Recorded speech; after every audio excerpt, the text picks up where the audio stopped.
খুঁজে পাওয়া গিয়েছিল 2 দিন পরে, তার মৃত্যুর 2 দিন পর। আমার বাবার মুখে আমি পানি দিতে পারি নাই। আমার বাবা একটা গোসল পায় নাই মৃত্যুর পরে। এখন আমার শুনতে হয় যে আমার চাইতে আরো অনেক কষ্টে আছে যারা এখন তাদের বাবাদেরকে ফুল দিয়ে বরণ করে দিচ্ছে, তারা এখন ভিকটিম। কারণ আমি ক্যামেরার সামনে এসে চিৎকার করতে পারছি না, আমি আবেগ বিক্রি করে ব্যবসা করতে পারছি না। তাই সেদিন আমরা ভিতরে ছিলাম 36 ঘন্টা, আমি এবং আমার পরিবার আমরা জিম্মি ছিলাম। আমাদেরকে কোয়ার্টার গার্ডে নিয়ে যাওয়া হয়েছিল। আমার অভিজ্ঞতা শুরু করার আগে আমি একটা কথা বলবো, সেটা হচ্ছে যে আপনারা যারা মিডিয়ার লোক আছেন বা দেশবাসী সবাই যারা দেখছেন, তারা সবাই জানেন যে আমরা ফেসবুকে পোস্ট করি বা আমাদের বিচার আচার বা আমাদের লেখালেখি আপনারা হয়তো অনেকে ফলো করে থাকেন।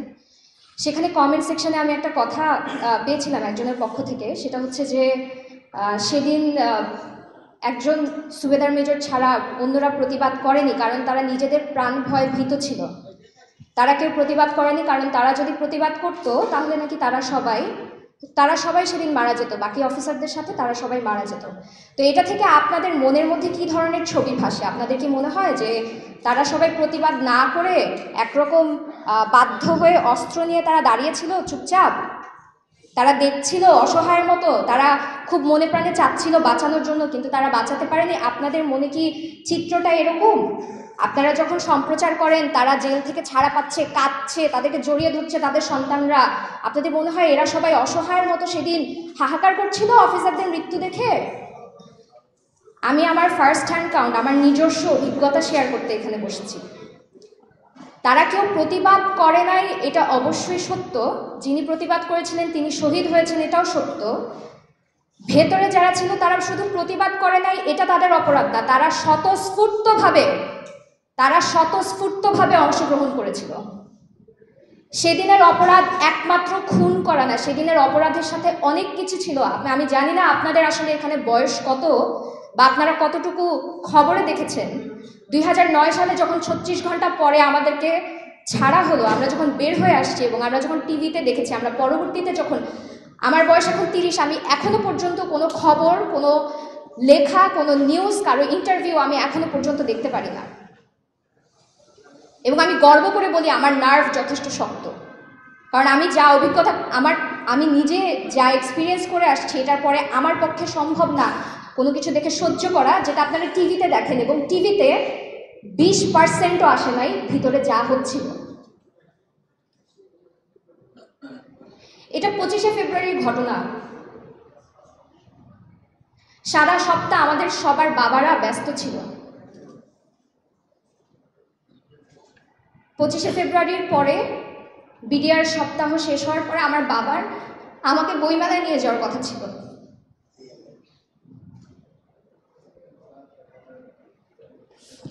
সেদিন সকালে আমি আমার বাবার সাথে শেষ কথা বলি। আমার বাবা যখন ফোন করেন বাসায় আমার মাকে, আমার মাও তখন ঘর থেকে, মানে উনি বাসা থেকে বের হয়ে যাচ্ছিলেন, উনি একটা ইউনিভার্সিটিতে একটা পোস্ট গ্রাজুয়েশন করছিলেন। শেষ মুহূর্তে আমার বাবা ফোনটা দেয় এবং আমাকে বলে যে, আমার ডাকনাম প্রমি, আমাকে বলে যে প্রমি তোমার আম্মাকে একটু ফোনটা দাও। শুধু 10 সেকেন্ড এদিক ওদিক হলে আমার মা সেদিন বের হয়ে যেত। সেদিন আমরা বাসায় একা থাকতাম। আমার একটা ছোট ভাই ছিল 6 বছর বয়স, আমরা একা থাকতাম। আমাদের সাথে আমার এক দাদা ছিলেন, আমার বাবার ছোট চাচা যিনি, তিনিও ছিলেন আমাদের বাসায় একজন সাহায্যকারী একজন ছিলেন। ঘটনার দিন 9:30 থেকে আমার সেদিন স্কুল ছুটি ছিল, সেদিন আখেরি চাহার সোমবার ছিল, আমার একেবারে স্পষ্ট মনে আছে। আমাদের যে বিল্ডিংটা ছিল, যে বাসাটায় আমরা ছিলাম, তার পাশে ছিল একটা মাঠ এবং ঠিক তার পাশে ছিল হচ্ছে ডিজি বাংলো। যখন গোলাগুলি শুরু হয় আমরা তখনও বুঝি নেই, কারণ আমরা যেহেতু মিলিটারি পরিবারের সন্তান, আমরা অনেক মহড়া দেখে, অনেক কিছু দেখে আমরা বড় হই, যেখানে প্লেন যায় উপর থেকে, গুলির আওয়াজ হয়, এক্সারসাইজ হয়। আমরা কিন্তু ছোট থেকে গুলির আওয়াজ শুনে খুব একটা বিচলিত হতাম না, কারণ আমরা এই এনভায়রনমেন্টে বা এই পরিবেশে বড় হয়ে আমরা এভাবেই ইউজড টু। সেদিন যে আসলে গুলিটা যে অ্যাকচুয়াল গুলি ছিল এটা আমরা কেউ বুঝতেই পারি নাই, এবং যখন আমরা বুঝতে পেরেছিলাম আমরা তখন ধারণাও করতে পারি নাই যে আমাদের নিজেদের দেশের মানুষ না, শুধু যাদেরকে আমরা ভরসা করি আমাদের সুরক্ষার জন্য, যাদেরকে আমরা ভরসা করি আমাদের প্রোটেকশনের জন্য, তারাই এসে আমাদেরকে অ্যাটাক করছে। তখন একটা কথা খুব বলা হতো, রক্ষক যখন ভক্ষক। আমরা এটা বুঝতে পেরেছি। আপনারা ভাববেন ও আচ্ছা আমার বাবা মারা গেছে, এটা আমার একটা পার্সোনাল ট্র্যাজেডি, আমাদের একটা এটা খুব ব্যক্তিগত একটা কোনো ব্যাপার না, এটার সাথে যে কতখানি বিট্রেয়াল জড়িয়ে আছে এটা আপনারা হয়তো কোনোদিনই অনুধাবন করতে পারবেন না। আমরা যখন বুঝতে পারি যে আসলে গোলাগুলি হচ্ছে, আমার মনে আছে আমার মা আমার বাবাকে ফোন করে চিৎকার করে কাঁদছে আর বলছে যে লুৎফর আমাদেরকে বাঁচাও, আমার ছোট ছোট বাচ্চা, আমি জানি না কোথা থেকে কারা অ্যাটাক করতেছে। আমার বাবা তখনও পর্যন্ত আমার মাকে সান্ত্বনা দিয়ে বলে যাচ্ছে যে কিছু হবে না, তুমি দরজা জানালা আটকায় বসে থাকো, কেউ আসলে দরজা খুলো না। আমরা তখনও জানি না আমরা কতখানি বোকা, আমরা কতখানি বিশ্বাস করতাম সবাইকে। আমাদেরকে যখন দরজা খুলে বের করে নিয়ে যাওয়া হয় বা যখন এসে আমাদের দরজায় ধাক্কানো হয়, এবং তারা তো এসে একটু বের হন, আসেন এভাবে কথা বলে নেই, তারা এসে আমাদেরকে বাসা থেকে টেনে হেঁচড়ে মারতে মারতে নিয়ে যায়। আপনি কি একবারের জন্য চিন্তা করতে পারেন যে কি পরিমাণ বিট্রেয়াল এবং কি পরিমাণ বিশ্বাসঘাতকতা আমরা তখন ফিল করছিলাম? ইনাদেরকে আমরা আঙ্কেল রাখতাম, ইনাদের দিকে আমরা তাকাতাম। আপনি জানেন যখন ছাত্র জনতার গণ অভ্যুত্থান হলো, আপনারা জানেন যে যারা বিশ্বাস করতো তারা আর্মি ট্যাঙ্কের পাশে গিয়ে দাঁড়াতো প্রোটেকশনের জন্য। আমরা তো তখন বুঝতাম না বিডিআর কি, আর্মি কি। যখন আমরা একটা ইউনিফর্ম দেখতাম, একটা উর্দি দেখতাম, তার পাশে গিয়ে দাঁড়াতাম বিশ্বাস করে যে তারা আমাদেরকে প্রোটেক্ট করবে। আমাদের বাসা থেকে আমরা এক কাপড়ে বের হয়েছিলাম, আমরা কোনো টাকা পয়সা নিয়ে বের হই নাই, কোনো গয়নাগাটি নিয়ে বের হই নাই। একটা ব্যাগে করে আমার বাবার জন্য একটা লুঙ্গি, একটা গেঞ্জি এবং আমার মা বাবার সারা জীবনের সার্টিফিকেটগুলো নিয়ে আমরা বের হয়েছিলাম। আমার মা পুরাটা সময় তাদেরকে বলছেন যে ভাই আমার স্বামী, ওনার নাম এটা, উনি আছেন ওখানে, কি হচ্ছে বলেন, কি করবেন, আমরা কি করবো, আমরা কোথায় যাবো, এত গোলাগুলি হচ্ছে। ইভেন একটা গুলি এসে আমাদের 5 তলার বাসার উপরে জানালা ভেদ করে ভিতরে ঢুকে যায়।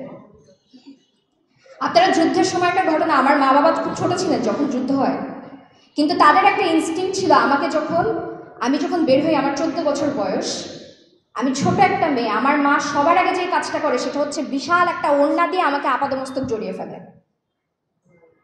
বাসা থেকে বের হওয়ার সময়। আমরা যখন কোয়ার্টার গার্ডে যাই, আমরা যখন রাস্তায়, আমরা ঠিক বিল্ডিংয়ের নিচে যখন নামি, একটা সৈনিক, একজন বিডিআর জওয়ান, তিনি এসে আমার মায়ের বুকের মাঝখানে বন্দুকের নল ঠেকান এবং আমি আর আমার ছোট ভাই আমার মায়ের পা জড়িয়ে ধরি। ওনার পা ধরে আমরা বলি যে আঙ্কেল আমার মাকে কিছু করেন না, আমরা কিছু জানি না, আমরা কিছু করি নাই। আমার মা চিৎকার করে বলতে থাকে আমার বাচ্চাগুলো ছোট, আমার স্বামী ডাক্তার, আপনারা আমাদেরকে প্রাণে ভিক্ষা করেন। আমরা ভিক্ষা করতাম। আপনারা জানেন কি ধরনের ভাষা, তাদের বডি ল্যাঙ্গুয়েজ কেমন ছিল? তারা কোনো অপরাধ বোধে ভুগে আমাদের কিছু করার নাই দেখে আমরা এখানে বন্দুক হাতে নিয়ে দাঁড়িয়ে আছি। ইট ওয়াজ নট লাইক দ্যাট। আমাদের শিক্ষা এবং আমাদের আপব্রিঙ্গিংয়ের জন্য আপনাদেরকে আমি ঠিক সেই কথাগুলো উচ্চারণ করে বলতে পারছি না। বলতে পারলে আপনারা হয়তো শুনতে পেতেন কি ধরনের অবর্গীয় গালি থাকে, কত কিছুর বাচ্চা বলে গালি দেওয়া হচ্ছে। এই মানুষগুলো কিন্তু আমাদেরকে চেনেও না, আমরাও তাদেরকে চিনি না। ওনারা যদি নিরপরাধ ছিলেন সেদিন, ওনাদের এত দম্ভ, ওনারা সবাই নিরপরাধ, কেউ কিছু করেন, তাহলে সেদিন মুখ ঢেকে আসছিলেন কেন আমাদেরকে মারতে? ওনারা সেদিন থেকে প্রচার করতে চান যে আমরা সবাই অপরাধী, আমাদের বাবারা খারাপ, আমাদের বাবারা তো মুখ লুকায় কোথাও পালায় নাই। সেখানে তো তারা গুলি খেয়ে মারা গেছে, তারা তো নিজেদের র্যাঙ্ক খুলে ফেলে নাই, তারা তো নিজেদের ইউনিফর্ম খুলে ফেলে নাই, তারা তো তাদের র্যাঙ্ক ব্যাজ নেম প্লেট খুলে মুখে গামছা পেঁচায় নেই। তো যারা এত নিরপরাধ আজকে আপনারা বলে বেড়াচ্ছেন, প্রচার করে বেড়াচ্ছেন, যারা এত নিরপরাধ, যাদের এত বিবেক, তারা সেদিন মুখ ঢেকে আমাদেরকে মারতে আসছিল কেন? আমরা যখন কোয়ার্টার গার্ডে যাই আমরা ভয়াবহ উগ্রতা দেখি। আমাদেরকে যে মারতে মারতে নিয়ে যায়, এটা নিয়ে তাদের উল্লাসের শেষ ছিল না। কি শত্রুতা ছিল তাদের সাথে আমাদের? না তারা আমাদের সাথে কোনোদিনও বসে এক কাপ চা খাইছে, না আমরা খাইছি, না তাদের সাথে আমাদের কোনো বাকবিতণ্ডা হয়েছিল। হ্যাঁ, হতে পারে কারো এজেন্ডা ছিল, কেউ হুজুগে কাজটা করেছে।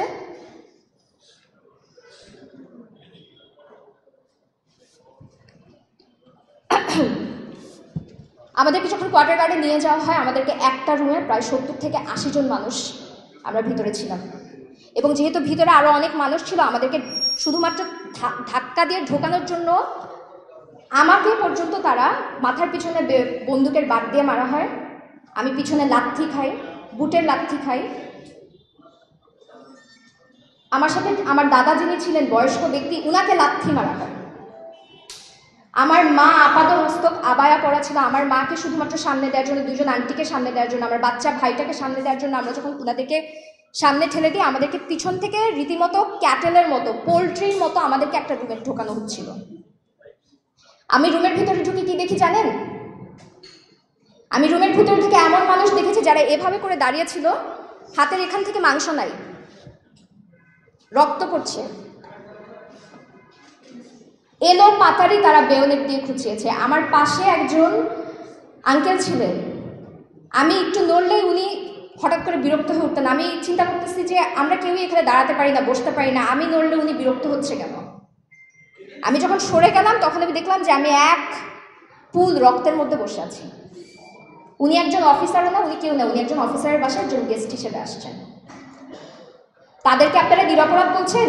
তারা 5 মিনিট পর পরে এসে আমাদেরকে খুন করার হুমকি ধামকি দিচ্ছিল। গ্রেনেডের রিং খুলে তারা সেলের ভিতরে ঢুকে দেওয়ার চেষ্টা করছিল। তুই ছাড়া একটা কোনো কথা বলে নেই।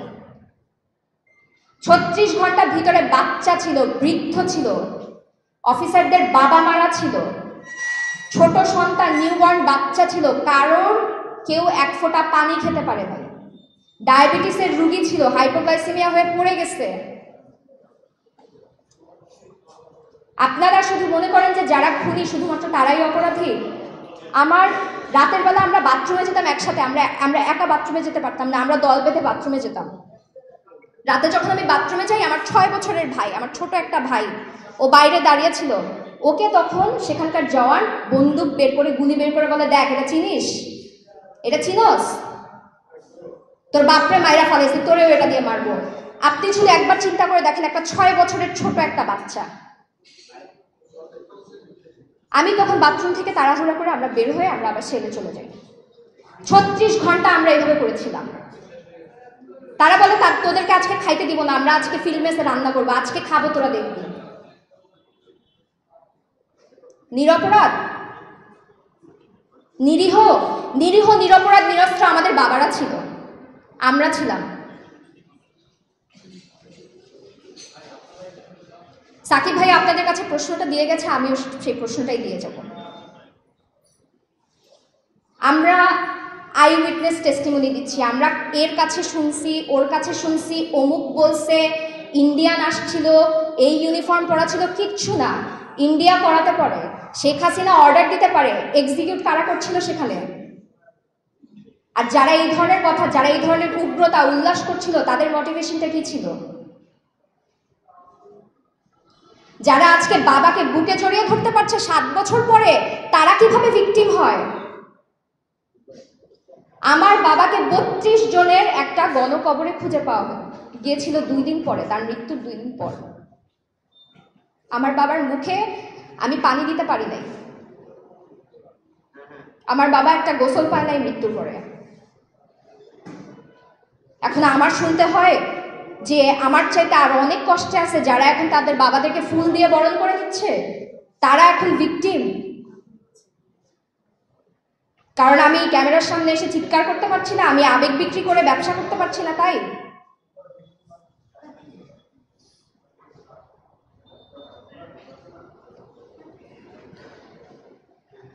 আমি অনেক সময় নিয়ে নিলাম, আমি সাধারণত এত বেশি সময় নিয়ে কথা বলি না কখনো। আমি শুধু একটা কথা বলবো, লাশগুলো যখন বের হচ্ছিল, ম্যানহোল থেকে পাওয়া যাচ্ছিল, বুড়িগঙ্গায় ভেসে আসছিল, আমার বাবার লাশ কখনো পাওয়া যায় নাই। আমার বাবার লাশ যখন পাওয়া যায় 32 জনের একটা বড় গণকবরে, তার আগ পর্যন্ত বিডিআরের যে গেটটা, তার সামনে আমি একটা 2 লিটারের বোতল ছিল আমার কাছে। ওখানে যারা সাংবাদিক ছিল, মানবাধিকার কর্মী যারা ছিল, তাদের থেকে আমি বোতলের মুখখানা নিয়ে এইটুক এইটুক করে পানি নিচ্ছিলাম সবার কাছ থেকে। আমি বলছিলাম যে আঙ্কেল, 2 দিন ধরে আমার বাবা মনে হয় কোথাও আটকা, তিনি মনে হয় কোনো কিছু খান নাই, তিনি মনে হয় পানি খান নাই। এবং এটাই আমার কাছে সহ্য করার মতন একটা ব্যাপার ছিল না, যে আমার বাবা পানি না খেয়ে কোথাও আমার মতোই হয়তো আটকা আছে, কারণ আমি ভিতরে আঙ্কেলদেরকে দেখছিলাম, ওনাদেরকে অনেক মারধর করা হয়েছে, অনেক নির্যাতন করা হয়েছে, ভয়াবহ নির্যাতন করা হয়েছে। এবং that was the worst case scenario আমার চিন্তার মধ্যে, যে আমার বাবার সাথে হয়তো এরকম কিছু একটা হচ্ছে। আমি পানি ভিক্ষা চাচ্ছিলাম সবার কাছে আমার বাবাকে পানি দেওয়ার জন্য। এর চাইতে খারাপ পরিণতি আমার চিন্তার মধ্যেও ছিল না। গত 16 বছর ধরে আমি বুকে এই পাথর বেঁধে আমি চলছি, যে ব্যস্ততা ছিল আমার বাবার সাথে শেষ, আমি বসে ভাতটাও খাইতে পারি নাই। আমার বাবাকে মেরে একটা মাথায় গুলি করে রাস্তায় সন্ধ্যা পর্যন্ত রাস্তার মধ্যে ফেলে রাখা হয়েছিল, এবং তারপর তাকে গণকবরে স্তূপ করে ফেলে তার উপর দিয়ে মাটি দিয়ে দেওয়া হয়েছিল, সে যেই হাসপাতালে কাজ করতো সেই হাসপাতালের পিছনে।